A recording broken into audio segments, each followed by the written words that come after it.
kimia. Hari ini kita akan mempelajari tentang termokimia. Untuk lebih mengenal termokimia, perhatikan penjelasan berikut ini. Bab 2 Termokimia. Perhatikan gambar berikut. Saat kayu dibakar, dihasilkan kalor, sehingga sekitarnya menjadi panas. Saat api padam, keadaan menjadi normal kembali. Kemanakah kalor atau panas tadi pergi? Apakah kalor itu hilang? Hal tersebut akan kita pelajari dalam termokimia. Termokimia adalah ilmu kimia yang mempelajari hubungan antara kalor atau energi panas dan reaksi kimia atau proses yang berhubungan dengan reaksi kimia. Dalam praktiknya, termokimia lebih banyak berhubungan dengan pengukuran kalor yang menyertai reaksi kimia atau proses yang berhubungan dengan perubahan struktur zat, misalnya perubahan wujud atau perubahan struktur kristal. Selanjutnya kita akan mempelajari sistem dan lingkungan. Sistem adalah reaksi atau proses yang menjadi pusat perhatian kita. Sementara lingkungan adalah segala sesuatu yang berada di sekitar sistem. Sistem dibagi tiga. Sistem terbuka, yaitu memungkinkan terjadinya pertukaran energi dan materi. Sistem tertutup cuma memungkinkan terjadinya perpindahan energi. Dan sistem terisolasi tidak memungkinkan terjadinya pertukaran energi atau materi. Kita masuk perubahan entalpi. Perubahan entalpi, sebelum kita masuk perubahan entalpi, masuk dulu ke dalam entalpi. Apa itu entalpi? Entalpi adalah sejumlah energi yang dimiliki oleh sistem pada tekanan tetap. Perubahan entalpi adalah perubahan energi yang menyertai peristiwa perubahan kimia pada tekanan tetap.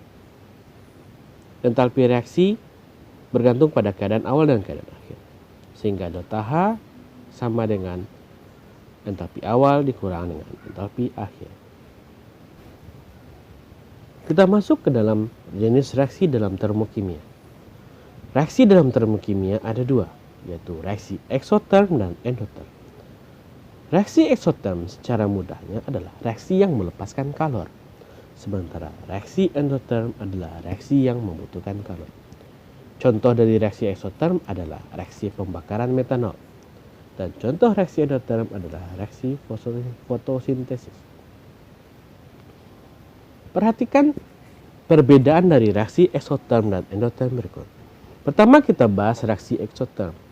Yang pertama terjadinya perpindahan kalor dari sistem ke lingkungan atau sistem melepas kalor atau sistem mengeluarkan kalor atau bisa juga disebut sistem menghasilkan kalor.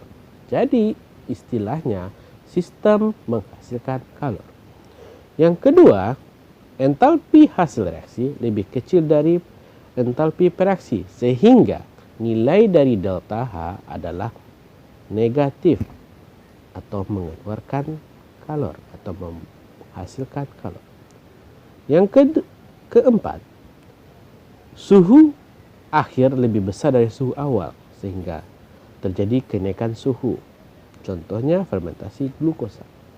Untuk reaksi endoterm, terjadinya perpindahan kalor dari lingkungan ke sistem atau sistem menyerap kalor atau sistem bisa juga disebut menerima kalor, di mana entalpi hasil reaksi lebih besar dari entalpi bereaksi sehingga delta H-nya bernilai positif. Suhu akhir lebih kecil dari suhu awal sehingga terjadi penurunan suhu. Contohnya pelarutan urea di dalam air. Berikutnya kita masuk ke dalam persamaan termokimia. Dalam persamaan termokimia yang akan dipelajari adalah persamaan reaksi. Karena persamaan termokimia adalah persamaan reaksi kimia yang penulisannya disertai dengan perubahan entalpi atau delta H. Yang pertama, persamaan termokimia ditulis dengan menyatakan perubahan entalpi dan fasa zat, apa itu gas, padat, cair atau larutan. Sehingga contohnya C2H2 gas ditambah 2,5O2 gas menjadi 2CO2 gas ditambah H2O dengan delta H min 142. Sehingga bisa disampaikan bahwa pada pembakaran C2H2 menghasilkan CO2 ditambah uap air, dihasilkan kalor sebesar 142. Itulah bahasa kimia. Yang kedua, apabila reaksinya dibalik dari produk menjadi reaktan dan reaktan menjadi produk, maka nilai entalpinya tetap sama, tetapi tandanya berubah. Kalau awalnya negatif, berarti menjadi positif. Sehingga untuk reaksi 2CO2 ditambah H2O menjadi CH2, C2H2 ditambah 2,5O2, delta H-nya positif 142. Apabila koefisien reaksi dikalikan dengan faktor pengali sebesar A, maka delta H juga dikalikan dengan faktor pengali sebesar A. Setelah menyimak penjelasan di atas, kerjakan latihan berikut supaya Anda lebih memahami materi pembelajaran hari ini. Demikianlah pembelajaran kita hari ini. Terima kasih atas perhatiannya. Thank you for watching and see you in the next video.